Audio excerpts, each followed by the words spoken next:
बच्चों को सुप्रभात। कक्षा 9 के बच्चों के लिए चैप्टर चल रहा था बहुपद प्रश्नावली 2.2। ठीक है ना।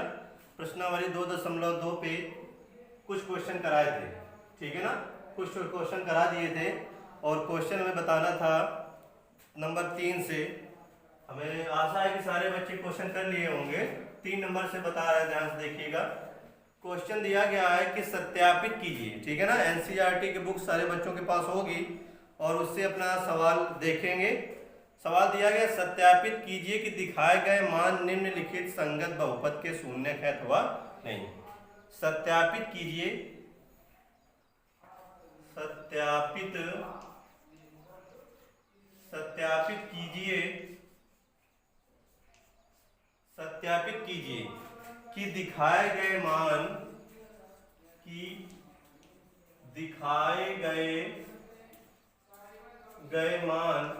जो मान तुम्हें सवाल पे दिए गए होंगे, कह रहा है निम्नलिखित स्थितियों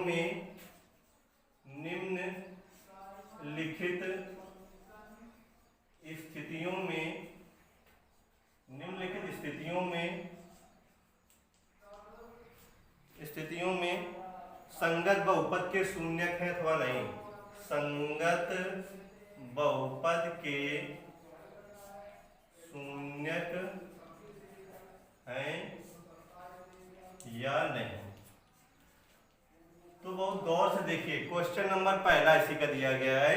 पहला नंबर px बराबर कोई बहुपद दिया गया है 3x + 1। ठीक है ना, कह रहा है और x बराबर दिया गया 1/3, x बराबर -1/3। ठीक है ना, -1/3 दिया गया है। अब एक बात ये समझिए कि शून्यक बहुपद का कैसे बताएंगे। तो सवाल पे ये होता है कि यदि कोई मान दिया गया है x का, जैसे ये मान दिया गया है, और अगर इस बहुपद पे जो ये बहुपद दिया गया है, और अगर इस बहुपद पे x का मान रखें और x का मान रखने पर यदि 0 आ जाए, यदि बहुपद का मान क्या आ जाए, 0 आ जाए, मतलब x का मान रखने पर यदि बहुपद का मान 0 प्रकट हो जाए, 0 आ जाए, तो बहुपद शून्यक होगा। यदि मान रखने पर 0 ना प्रदर्शित हो तो उस स्थिति में वो शून्यक नहीं होगा। ठीक है ना, जो भी मान तुम्हारा दिया गया हो, मान अगर उस बहुपद पे रखेंगे आकर के, और बहुपद पे रखने पर यदि मान तुम्हारा 0 प्रदर्शित हो जाए, मतलब हल करें और हल करने पर 0 आ जाए, तो बहुपद शून्यक तुम्हारा होगा। मतलब मान रखने पर अगर 0 आ रहा है तो बहुपद शून्यक होगा। इसको हम सॉल्व करते हैं, सारे बच्चे ध्यान से देखेंगे कि कैसे आता है। x बराबर दिया गया -1/3, बहुपद दिया गया px बराबर 3x + 1 दिया गया है ना। तो x का मान समीकरण इसमें रखेंगे, तो लिखेंगे, तो सॉल्व देखेंगे सब लोग। px बराबर दिया गया है 3x + 1। इस x का मान इस बहुपद पे रखेंगे आकर के, रखो आगे, तो p -1/3, क्योंकि x में क्या रखना है, -1/3, तो हो जाएगा 3 इंटू है ना -1/3 + 1। ये गुणा में भाग और ये गुणा में कट जाएंगे, तो ये क्या बचा, -1 + 1 बचा। ये -1 ये प्लस क्या हो जाएगा, 0। अगर x का मान -1/3 रखा हो, बहुपद का मान क्या आ गया, 0, तो लिखेंगे x बराबर -1/3 पर बहुपद शून्यक है। लिखेंगे x बराबर -1/3 पर बहुपद शून्यक है। बात समझ में आई। यदि इसमें कुछ और मान दिया गया होता, और मान रखने पर इस बहुपद में अगर मान रखें और मान रखने पर यहाँ पर बहुपद का मान कुछ आ जाता, 2, 3, 4, 5, ठीक है ना, कुछ भी आ जाए, तो बहुपद शून्यक तुम्हारा नहीं होगा। ठीक है ना, यदि तुम्हारा 0 आ रहा है तो बहुपद शून्यक हो जाएगा। ठीक है ना। इसका दूसरा पॉइंट बताते हैं, दूसरा नंबर सवाल बताते हैं, ध्यान देखिए।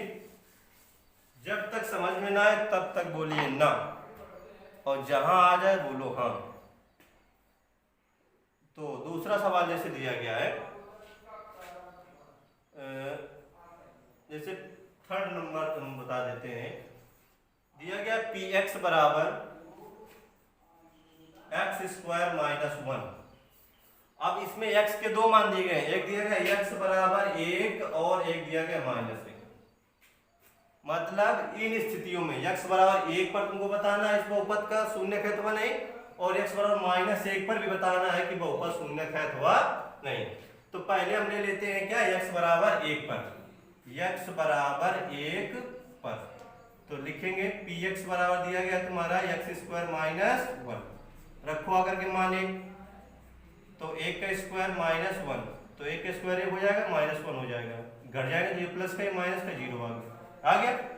तो बहुपद का मान तुम्हारा 0 आया नहीं आया, तो लिखेंगे x बराबर 1 पर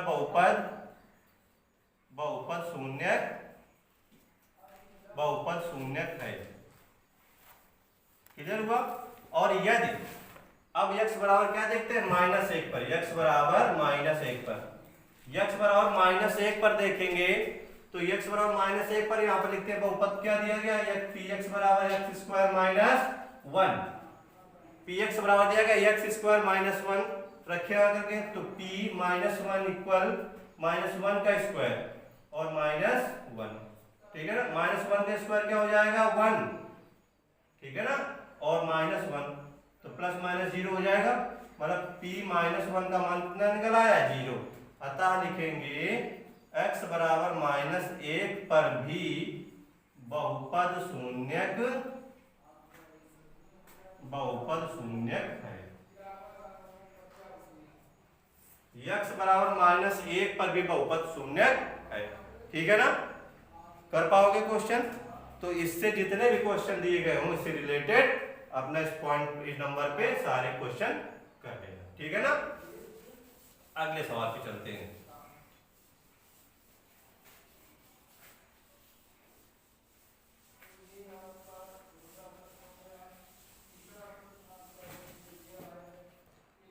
अगला नंबर सवाल दिया गया है, कह रहा है कि निम्नलिखित स्थितियों में बहुपद शून्य ज्ञात कीजिए।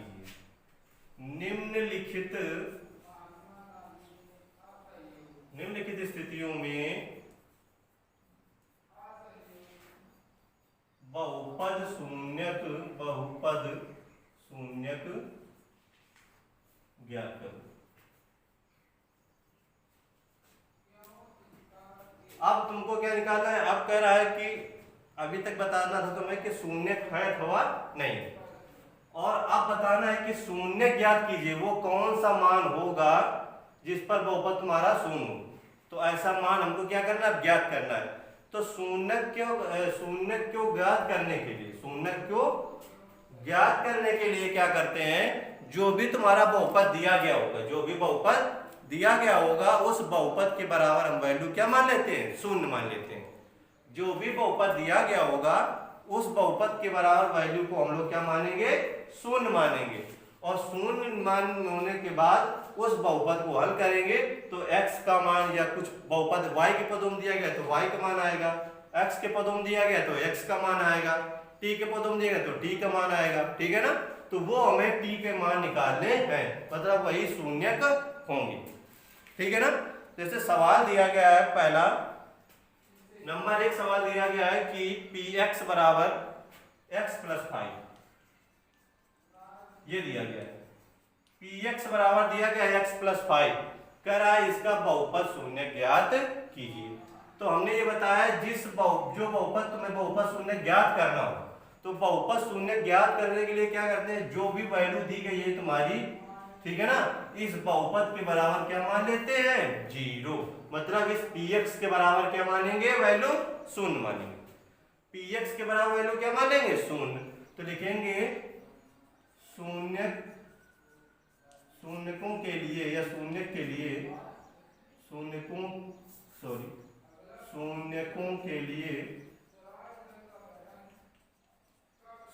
के लिए क्या हो जाएगा, px बराबर 0, ठीक है ना। तो रखेंगे px का मान क्या दिया गया, x+5 इक्वल 0, x बराबर क्या हो जाएगा -5। हमने बताया था जो बहुपद तुम्हारा x के पदों में दिया गया होगा तो x का मान निकलेगा, y के पदों में दिया गया तो y का मान निकलेगा, तो x का मान निकला है तुम्हारा -5। तो लिखेंगे बहुपद शून्यक -5 होगा, बहुपद शून्य कितना निकला है, -5। आया समझ में? एक सवाल और बता देते हैं, ठीक है ना। अगला सवाल जैसे दिया गया इसी पे कि 2 दिया गया py बराबर 2y + 5 दिया गया है। कह रहा है बहुपद शून्यक ज्ञात कीजिए। तो फिर लिखेंगे हम लोग शून्यकों के लिए क्या हो जाएगा, py क्या मानेंगे, 0 मानेंगे ना। py का मान रखेंगे, अगर रखो अगर क्या हो जाएगा 2y + 5 = 0, ठीक है ना। ये 5 प्लस में उधर माइनस पे जाएगा तो हो जाएगा 2y बराबर आएगा -5, और ये तुम्हारे 2 गुणा में है, बराबर को उस तरफ किस पे जाएगा, भाग पे, तो y बराबर हो जाएगा -5/2। y का मान निकला है तो लिखेंगे बहुपद शून्य क्या निकला है तुम्हारा, बहुपद शून्यक -5/2 होगा। क्लियर हुआ? इससे रिलेटेड ये क्वेश्चन नंबर 4 है, ये क्वेश्चन नंबर 4 था। इससे रिलेटेड काफी सवाल दिए गए, तो सारे बच्चे अपना कर पाएंगे, और भी जो समस्या आ रही हो तो हमें बताएंगे। धन्यवाद।